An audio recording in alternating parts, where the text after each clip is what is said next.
ეს იყო ნაბიჯი, რომელმაც შიდა საფრთხეების მიმართ საქართველოს დაუცველი დატოვა. სისხლის სამართლის კოდექსში სამშობლოს ღალატის მუხლი ბრუნდება. 17 წლის წინ ნაციონალური მოძრაობის ხელისუფლების მიერ გაუქმებული სასჯელი ქართული ოცნების შეფასებით დანაშაულია. მოტივები კი ნათელი და გასაგები. დეპუტატები დარწმუნებულები არიან, რომ ცვლილებები არამხოლოდ არსებულ პოლიტიკურ მოცემულობას შეესაბამება, არამედ ქვეყნის სუვერენიტეტის დაცვის მყარდამტკიცე გარანტიებს შექმნის.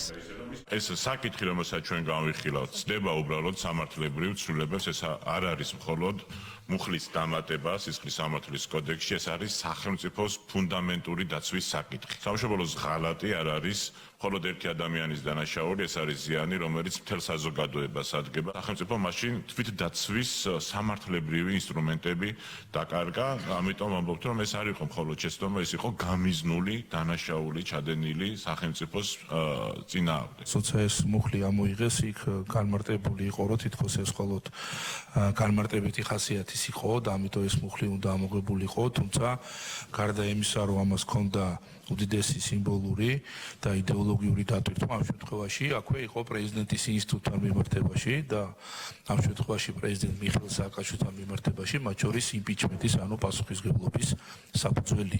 და როგორც ეს იყო მთავარი მიზეზი, რატომაც ამოიღეს. ბატონ მარატიმ კი ბრძანა, რომ კანონმდებლობაში სიტყვა სამშობლოს ებრძოდნენ, მაგრამ ეს არ იყო მხოლოდ კანონმდებლობაში.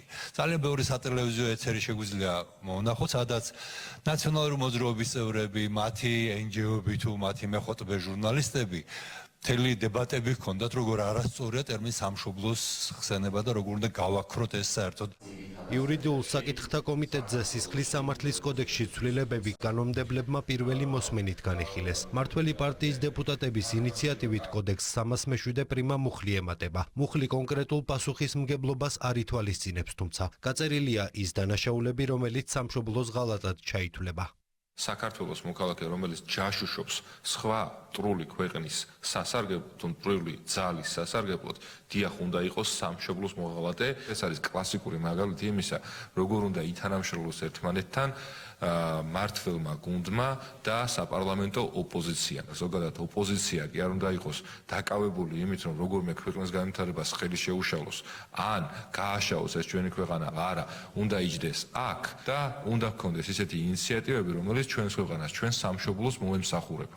პარლამენტს გარეთ დარჩენილ ოპოზიციაში კი ინიციატივას პოპულისტურად თვლიან. ამბობენ, რომ ქართულ კანონმდებლობაში საკმარისი მუხლები არსებობს, რათა ადამიანის სამშობლოს ღალატისთვის პასუხისგებაში მიეცეს. ღალატის მუხლი არ უნდა ახსენდებოდეთ ხელისუფლებაში ყოფნის მე-12 წელს და მით უმეტეს, რომ სისხლის სამართლის კოდექსის თავში, რომელიც არის სახელმწიფოს წინააღმდეგ მიმართული დანაშაული, არის უამრავი მუხლები, რომლებიც სწორედ ემსახურებიან საქართველოს დაცვას. ქართული ოცნებისთვის ამოსავალი წერტილი კი ქვეყნის სუვერენიტეტის დაცვაა. მართველი პარტიისთვის მნიშვნელოვანია ყველა ქმედებას სწორი შეფასება მიეცეს. ხაზს უსვამენ მუხლის გაუქმების პერიოდსაც და ვარაუდობენ, რომ ამან წინა ხელისუფლების მოღალატეობრივ ქმედებებს მწვანე შუქი აუნთო. სანამ ეს მოღალატეობრივი ქმედება მოხდებოდა, რაც 2008 წელს ჩაიდინეს, სულ რამდენიმე ხნით ადრე აღნიშნული კანონი დააუქმეს.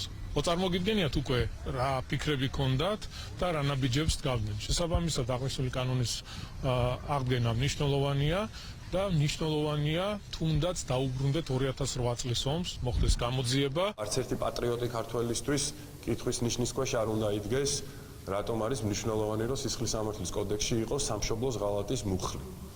ანუ ვინც სამშობლოს ღალატობს, რა თქმა უნდა, ის შესაბამისად უნდა დაისაჯოს და თუ ამასთან დაკავშირებით ვინმეს რაიმე კითხვის ნიშანი აქვს, შესაბამისად ის სავარაუდოდ პოტენციურად აპირებს, რომ სამშობლოს უღალატოს.